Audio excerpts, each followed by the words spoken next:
Welcome to Information Week. I'm Senior Editor Jean-Pierre Ruth, and today I'm having a special conversation with Marco Bill, CIO for Red Hat. Many folks in our audience may have come across the conversation about AI sovereignty and sovereign AI, which sound like they're interchangeable. There are slight nuances and differences when we're talking about those topics. And for this conversation, Marco, I'd like to thank you so much for being self-available today. Can we talk a bit about, from your perspective, from Red Hat's perspective, what we mean by AI sovereignty, sovereign AI, and what's achievable with approaching that with organizations, if you will? Yeah, thank you for having me, first of all. It's great to be here. I think these topics for me are very interchangeable, but I see like two distinct ways. One is how we build the stuff and where do we build it on top of it.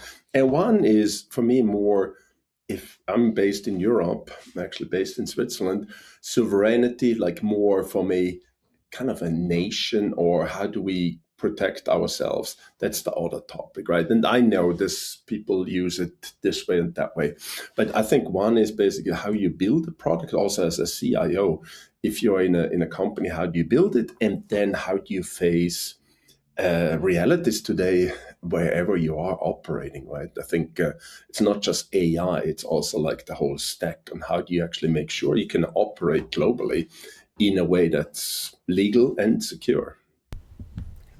Thank you for that. And we've been building, at least up until this point, a world that has had that kind of interchange, well, some say interchangeability, but the interconnectedness on a global perspective, building things out to the cloud, building things out so that data resources are all over the place effectively. But when we talk about sovereignty, what kind of steps, resources need to be in place to really reach that place of sovereignty, that kind of level of control, to make it real in the near term, do you think? Yeah. So for me, let's approach it very practical, in my opinion, right? That's what, from my role, but then also from my location, I do think that let's not just focus on AI, just focus on the whole stack. I think as a CIO, you need to know your dependencies. And literally dependencies can be, like you said, data is all over the map, right? If you don't know where your data is, that is a problem for itself, right? And we had a big transformation at Red Hat as well, because our data was literally, people would take data and cascade it throughout the company, right? And then location-wise, you wouldn't even know where it is. It might be on a laptop somewhere there, etc. But bringing data together, that's the first step. And maybe you got to bring it back together. Maybe you got to also split it, right? You maybe have to have data, certain data for public sector, some data for North America, then some data in Europe, and et cetera, et cetera.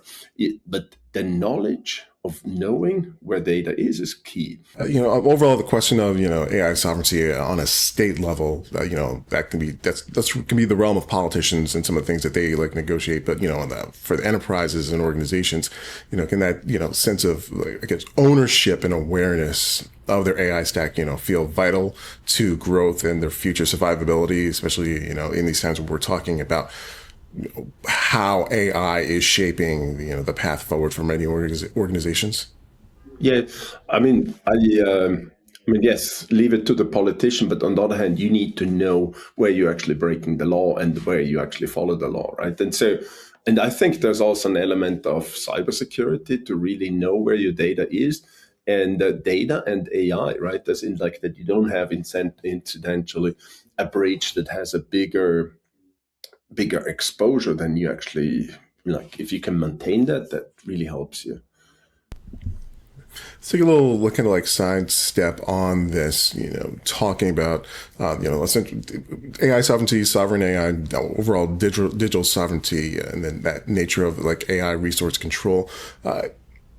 Red Hat, provides open source software. You're in that space, and to kind of, give a layman's perspective, can kind of thread the needle for me, is the idea of like open source software, that kind of openness, is that in a kind of like a differing philosophy to the idea of sovereignty and control, or do they actually mesh well with the idea of like an organization wanting to, know where everything is, control everything, at the same time working with something that is open source. Yeah, it's interesting you look at it that way. I do actually think it meshes well, right? As in, if I'm in a lucky or unfortunate role being a CIO of an open source company, which means that everybody else knows it better in the company than I do. But to be honest, open source, as I said, for me, it's like it starts with data and then it's the whole architecture of the stack. Now, using open source gives you some advantages, right? And I don't want to do a product pitch here, but you need an architecture that you can say, okay, here I run on Amazon or on Google or whatever cloud you prefer. In this country, now this is, I was involved years ago in oil exploration.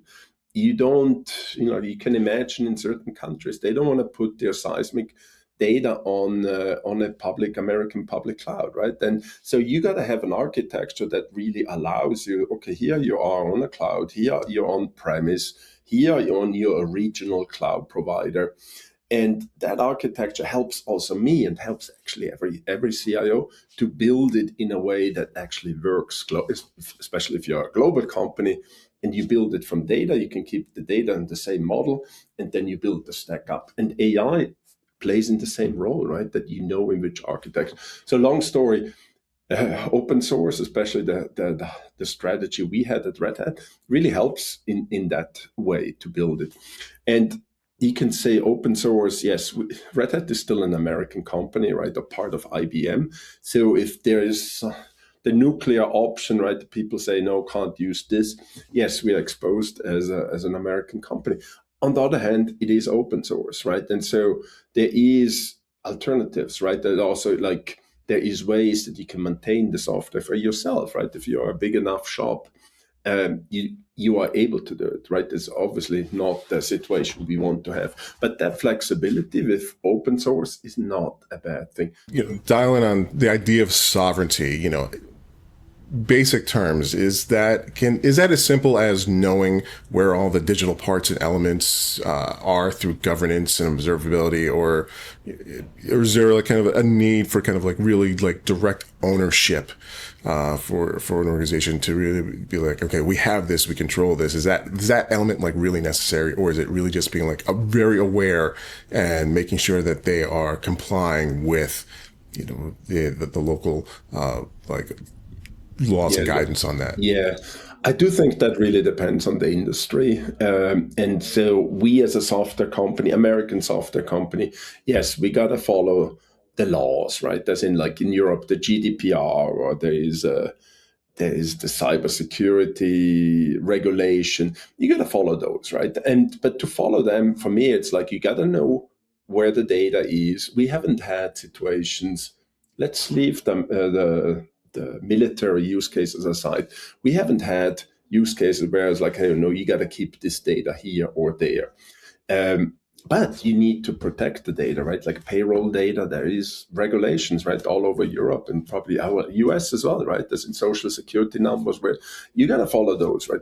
But we haven't been like forced to, in some corner cases, but usually we're not forced. But if you work for like, let's say financial industries, yes, you get forced to it. Then control of data is not a hand waving statement saying, yeah, no, it's somewhere in a cloud, right? I think that's different. If you are in a critical infrastructure, if you work for a power plant, obviously controls and stuff like that is much more critical than what we do from that perspective.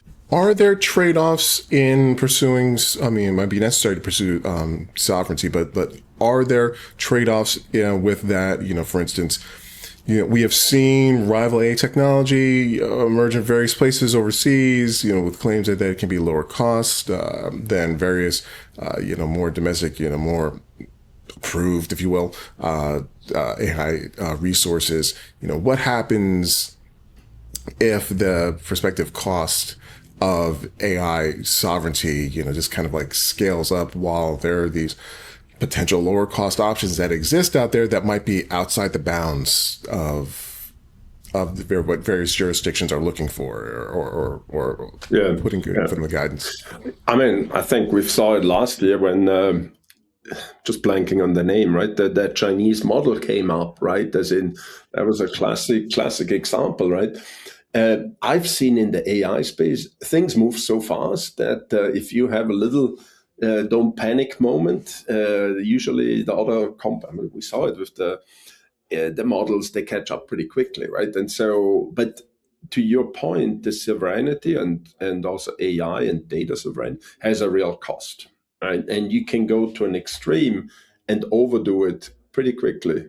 And maybe in your industry you got to do it, maybe not, right? And so for me, it's like one is the sovereignty, right? Doesn't literally be it the AI sovereignty, be it like the other part is really like cybersecurity, right? Because with good AI, unfortunately, cybersecurity gets even more important because you don't need to be a rocket scientist to be a criminal, right? And so for me, that kind of goes together. And so sometimes you may want to overdo it in a certain area with the controls, with the sovereignty, with the splitting, if that's really required. You know, like a good example is if your company is really exposed or really involved in the military sector in the US or in Australia, in the UK, somewhere, you may want to be very clear that that data doesn't go anywhere. Data that gets fed into an AI model doesn't go anywhere. And that's where I would probably be a bit more sensitive and even overdo it. Of course, the business case has to apply, but in those cases, I would actually probably be more on the secure side. Whereas, yeah, we can probably still go through it with a looser model, if that makes sense. But yeah, I think these are really discussions in a company. This will get even more complicated in the next few years with the whole situation, geopolitical, but also AI developments, right? This will be the next few years will be critical to kind of have this discussion, maybe even have a framework as in, hey, how do you make these decisions? Have you had to kind of retool to deliver on the idea of sovereignty? You know, if you go back X number of years, this wasn't really kind of like a top of mind kind of conversation. This wasn't an overall, you know, global concern, if you will. You know, what kinds of questions have you kind of learned to start asking yourself or to kind of direct to your teams to kind of speak to addressing the idea of sovereignty?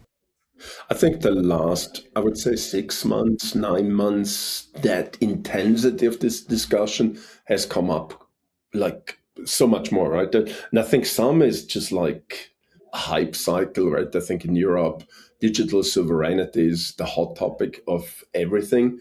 Uh, so the intensity of discussion is definitely happening. But I would go back just 4 or 5 years ago where this was happening at that time as well, but not like with the buzzwords, etc. It was more like I mentioned that oil exploration, things like that have been always here, right? As in, where's the data? Where do you want to not expose it? I think that has happened. Are there elements of sovereignty that, in certain regards, a bit preemptive in terms of trying to meet compliance, governance requirements that are maybe not yet enforced, or there might be ideas of further enforcement and further layers that may be in discussion out there that you're kind of like preparing for? I think in the tech industry, we've seen these waves of hey, this will happen next week, and I luckily enough I've been in this industry for a while that I am probably more relaxed about certain things. That example last week, what happened with U.S. government putting Anthropic on that list, you could jump and it's like, oh, we got to get Claude out of our systems. That would be for me the panic move. Versus, let's do an inventory. Where are we actually using these products? Where do we have alternatives so we can switch from this model to that model?